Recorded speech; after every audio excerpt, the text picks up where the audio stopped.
नहीं, पेपर से देखिए, मेरी बहन नीट का पेपर दी थी, तो जब पेपर लीक हो गया तो वो दोबारा वो पेपर देने की मतलब मनोस्थिति में नहीं थी, मतलब इतना डिप्रेस हो गई कि वो दोबारा पेपर देने नहीं गई। अभी उसका मतलब 1 साल खराब हो चुका है, इसीलिए मैं भी आया हूँ। सब चीज़ का दुख है। हाँ, दुख है गवर्नमेंट को कि पेपर लीक ना हो, क्योंकि पेपर लीक होने से एक युवाओं पे ही असर नहीं पड़ता, पूरा फैमिली परेशान हो जाता है। आप समझिए, इस गंगा जमुना सरस्वती की पावन तलहटी पर 10x12 के कमरे में रहने वाले जो छात्र तपस्या करते हैं, वो उत्तर प्रदेश की ही धरती से नहीं, इस देश ही नहीं समूचे विश्व पटल से यहाँ पर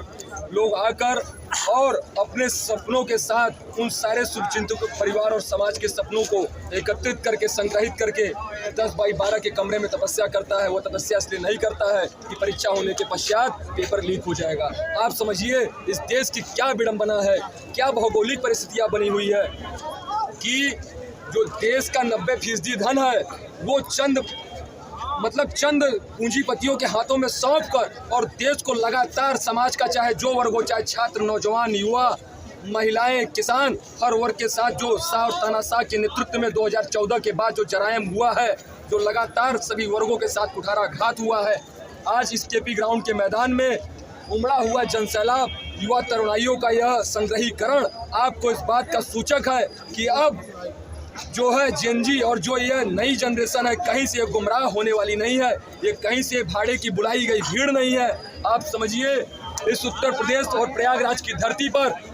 आया हुआ एक युवा तरुणाई और हमारे बौद्धिक प्रबुद्ध लोग, सभी लोग राहुल गांधी जी को बल और संबल देने के लिए एकत्रित हुए हैं और इस बात को बताने के लिए एकत्रित हुए हैं कि राहुल जी, पूरा देश आपके पीछे खड़ा है और आप देश के हक के लिए इस जालिम हुकूमत के खिलाफ लगातार आवाज बुलंद करते रहिए। और आज यह प्रयागराज नया मापदंड और नया मानक तय कर देगा। जो छात्रों की गूंज का कार्यक्रम राजस्थान के कोटा के अंदर, उत्तराखंड के अंदर हुआ है, आज नया आयाम और नया कीर्तिमान प्रयागराज की धरती से लिखा जाने वाला है और यह बात को तय कर देगा।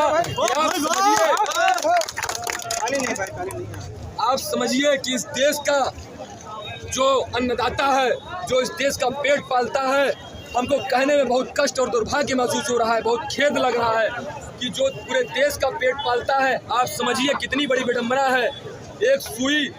बनाने वाली फैक्ट्री और हवाई जहाज बनाने वाली फैक्ट्री अपने उत्पादों का मूल्य निर्धारित करने के लिए इस देश में आज़ाद है, स्वतंत्र है, लेकिन जो पूरे देश का पेट भरता है, जो पूरे देश का पेट पालता है किसान, वह अपने उपज का मूल्य नहीं तय कर पाता है। उसको तय करती है MSP के नाम पर एक जो है बॉर्डर लाइन खींच देती है।